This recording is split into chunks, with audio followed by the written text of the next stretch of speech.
Hi, I'm Haley, and this is Kelly, and this is our school-wide intervention plan for Ellison School. Um, the visuals in this training video were done by Sarah and Caitlin, and the school-wide intervention plan was done by Jessica.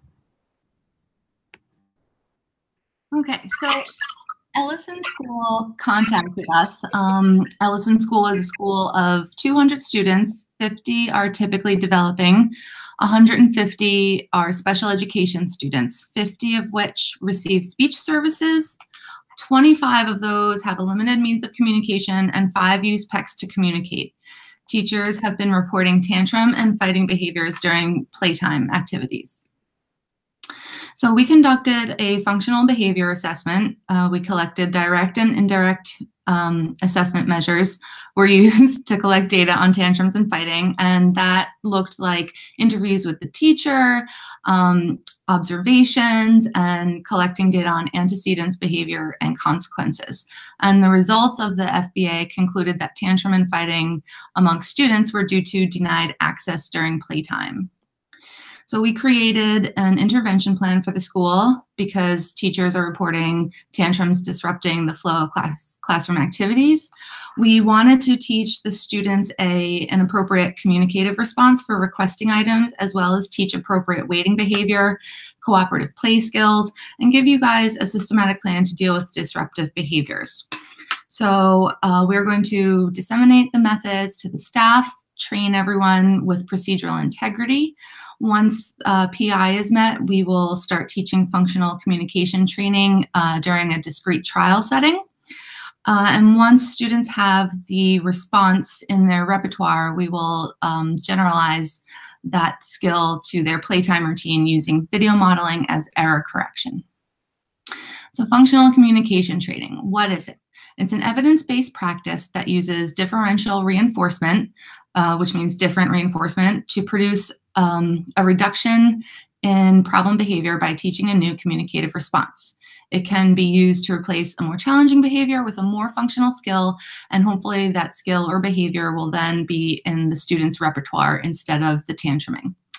Functional communication training has been effective in decreasing aggression, self-injurious behaviors, motor and vocal disruptions, inappropriate communicative behaviors, and inappropriate sexual behaviors. Video modeling, the other part of our intervention, is also an evidence-based practice. And what it is a presentation through media of a desired response. And there are a few different types of video modeling. Regular video modeling, in which a student watches a video of the desired behavior.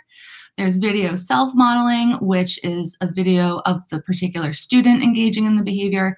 And there's video prompting, which breaks to complete.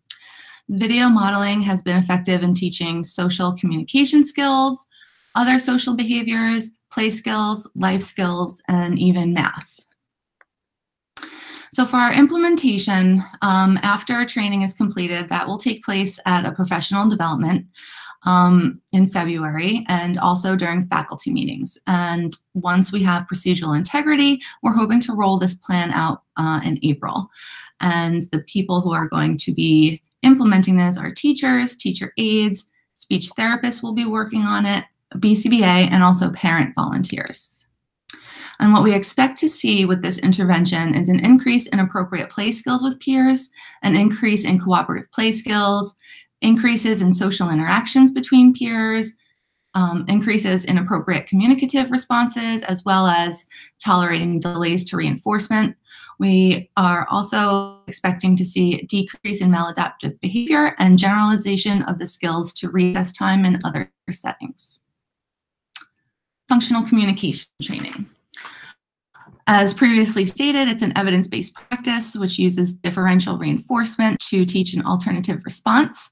That response produces the same type of reinforcement as the maintaining problem behavior, in this case, tantrums. So it places problem behavior on extinction by not providing any reinforcement for it, and only reinforcement is provided for the communicative response. It was initially studied by Carr and Durand in 1985, and there has been a wide array of research on functional communication training since then. which shows that it's effective in eliminating disruptive behaviors due to direct access and socially mediated access, as well as direct escape, social mediated escape, and routine interruption. All right, so this is a handout we have created on functional communication training. This just kind of shows you how it would work. So for an example, a student would select a toy, the teacher would then remove the toy. They would then prompt with a functional communication response with a PEX picture. The child would then request with the PEX picture whether it be a my turn icon or a toy icon, depending on what's appropriate for the situation. And then once they give that icon to the teacher then reinforces them with access to that icon or for them to have a turn. The most important thing here is to identify the maintaining behavior first and foremost, and then you'll find the alternative appropriate response, which in this case would be selecting the icon instead. And then another example of this could be, if a child is yelling at their desk when they're given an assignment, maybe they want a break, maybe they don't want to do the assignment.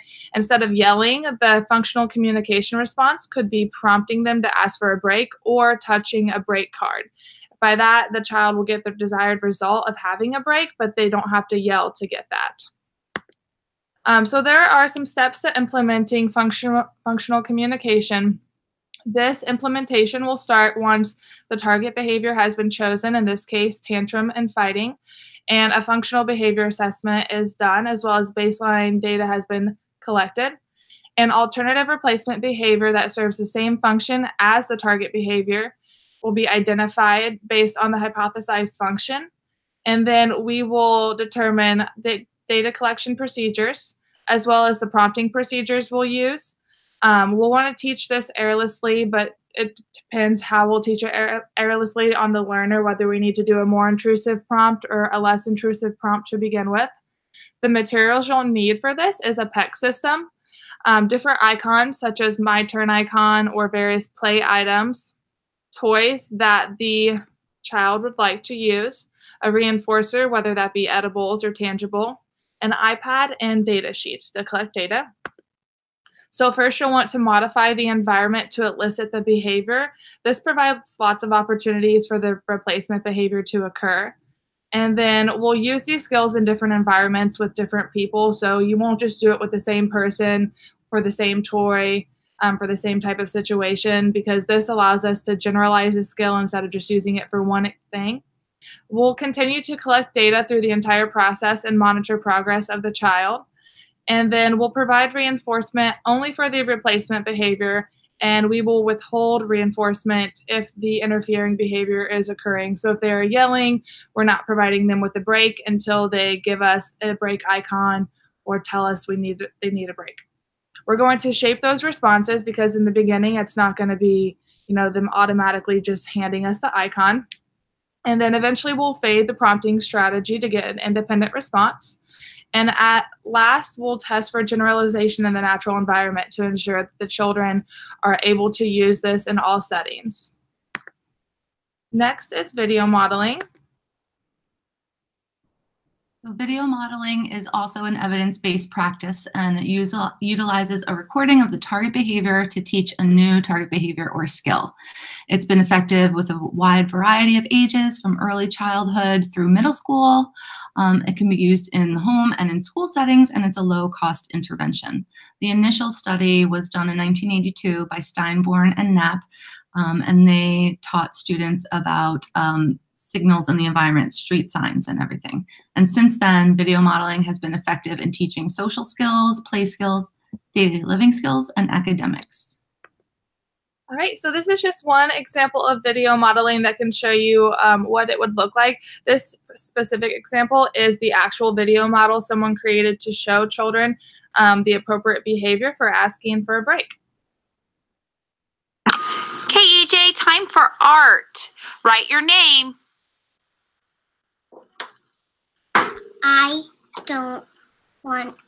I want to take a break. I need a break. You can take a break. Are you having a hard time writing your name? Put the marker down and go walk to a break.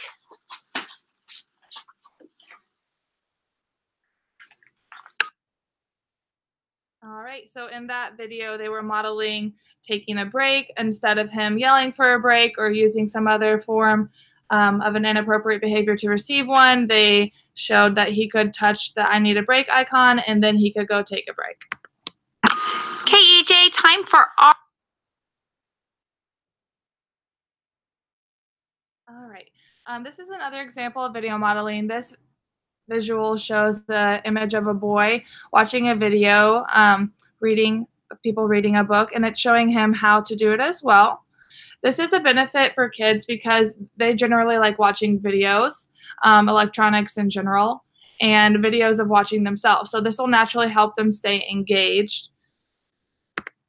So for steps to implementation for video modeling, the implementation will start once the target behavior has been chosen, tantrum and fighting for this case, and baseline data has been collected. There's not very many materials that you need for video modeling, but you will need a recording device such as an iPad, iPod, an iPhone, any type of camera. You'll also need a PEC system and a device to replay the video, whether that be the same device you used to record it on, or whether you would do a DVD player.